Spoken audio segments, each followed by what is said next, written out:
So Seb, thanks very much for your time today. Great to be back in England. Yes, a little bit colder than what I'm used to, I guess. But no, it's great to be back, and obviously a big challenge tomorrow against England, so really looking forward to that. And before we get on to the challenge of England tomorrow, it's been another great year for you over in Benetton. How much have you enjoyed yourself over there? Yeah, I think it was a surreal year. We made the playoffs and we just lost out to Munster in a quarter-final, so that game could have gone either way, but I think a really, really proud year and just a special year to be a part of at Benetton, and hopefully that's just the beginning, and this year we can kick on and achieve better and hopefully go that one step further, I guess, this year. So yeah, from a club point of view, really, really happy. I've settled in well in Italy, and hopefully, like I said, this is just the start. And for Italian rugby as a whole, it must be really pleasing that you got to the quarterfinals. You played against Munster. That must be really pleasing for the country. Yeah, I think we've showcased where Italy rugby is going. And if we can sort of transfer that form from Benetton into the Italian national team, that would be something really, really positive. It's all good and well talking about it, but it needs to be done. But yeah, I can't fault any of the Benetton, the staff and the setup there has been fantastic. So, really looking forward to another season with them. But obviously my first, my concentration is just on this World Cup and firstly against England. And you were involved in the Six Nations earlier this year. I mean, what was the overall reaction after that for you guys? Because of course it was a tricky championship, but yeah. Italian rugby is going in one direction, that's up at the moment. Yeah, I think highs and lows, if I'm being honest. It's all good and well. We've said it the last 2-3 years that we just there, but the other teams are also getting better. So it's about making that gap, the bridge, a lot smaller, and a lot shorter. So it's about focusing on ourselves, yes, and where we can go. But we need to dust ourselves off and get some results now. It's all good talking about it, but we need to get some results. We've showcased against the smaller teams, the Russias, the Georgias, that we can put those teams away. But now it's about that next step. The Six Nations. Obviously, we showcase what we can do in certain games where we should have probably edged it. We haven't. So it's about righting those wrongs and improving and learning. And you've been in camp for quite a while now, so how long have you been in? It's about 3 months. 3 months, so how's that experience been for you to be part of it, your first World Cup camp and going into the campaign? Obviously exciting. As a boy you dream about these things, so exciting. It's been tough too, physically and mentally, I think more.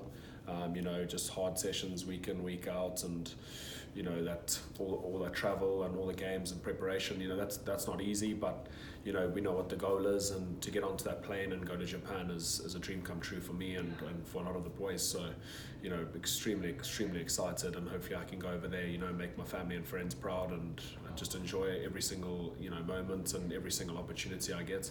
And you've been involved in Connor's plans for quite a while, but what was that moment like when you received the call or whatever it was from Connor to say that you were part of his plans for Japan?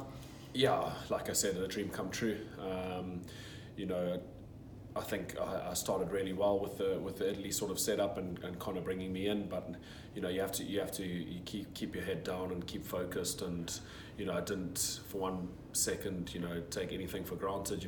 I really know that I have to really work hard. I've got some great opposition guys in my position, so it hasn't been easy, but yeah, really looking forward to it. And like I said, when I got that call to say that I'd be going to Japan, a really proud day for me and my family, and yeah, just surreal, getting goosebumps just talking about it. I've always watched World Cups as a young boy growing up, so to be a part of a World Cup is something extremely special, and something that I'll hold close with me for the rest of my life, and show my kids, I guess, one day.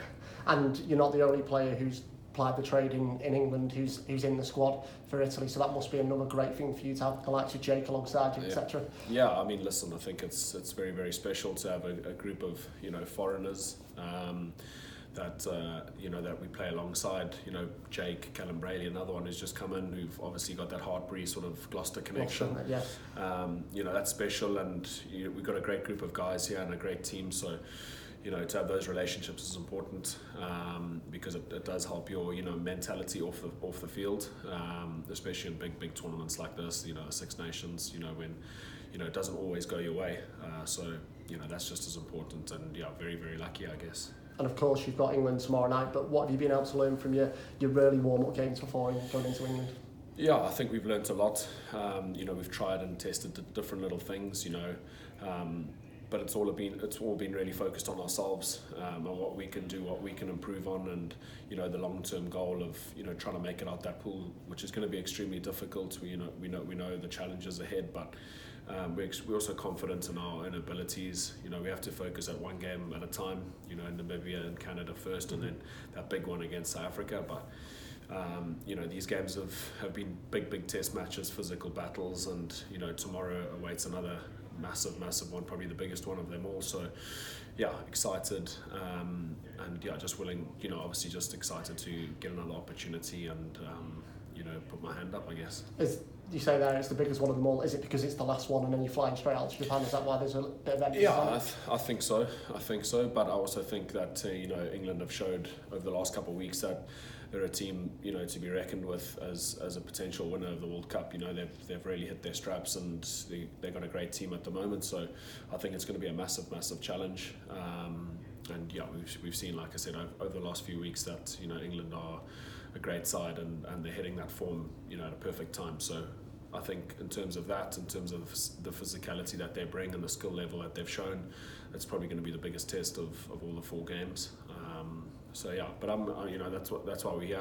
We want to play and test ourselves against the best, and that's what we've done over the last 3-4 games. The Ireland game, the France game, and our England game, 3 massive test matches. So really excited. I'm looking forward to playing at St James's Park. Just being there. I'm a massive Liverpool fan, so well, that's why I picked you to win it. That's why. I'm a massive football fan, so to go on to St James's Park today was something also very special. I've watched Newcastle teams over the years, so to sort of grace the turf that they have, it's something also a little bit extra, and adds a little bit more, I guess, to this weekend. But main focus is playing against England, and another big opportunity, another big test match, and another chance for me to represent Italy. Is every game is a dream come true. So just looking forward to it. And a couple more from me, Seb. And you mentioned playing these big nations like Ireland, like France, like England, and in your group you've got 2 in the form of New Zealand and South Africa. So this must be the perfect preparation for you guys going into those games. Yeah, exactly. I think Connor's touched on it throughout the last couple of weeks. That we could have played teams that we probably could put to the sword. The Russias, the teams that are a little bit less skill level than us. But we've been put to the test against big strong physical teams, Ireland, France, and now again against England. So I think you're right when you say that we're challenging against the best in the world, and that will prepare us. That can only prepare us well, for what's coming ahead, because not only South Africa, not only New Zealand, but Canada and Namibia are two physical sides too. So I think that preparation's been good. Yeah, and just finally, you said before that you grew up watching World Cups. It's a dream to be in a World Cup. So I know you're going to focus on the first 2 pool games, but to line up against New Zealand must be something that's on the bucket list. Yeah, no, for sure. Last November facing the haka was probably the pinnacle of anyone's sort of career. Facing the haka, and something that again, like you watch as a boy, growing up. So to do that again. Hopefully I can be on that team sheet, but focus on tomorrow and all the games leading up to that. But like I said, a dream come true, and extremely excited to be on the plane. Grateful for the opportunity and blessed, and hopefully we can go there and make some memories. Great stuff. Anything for you, Joe? Or? Nah. Great stuff.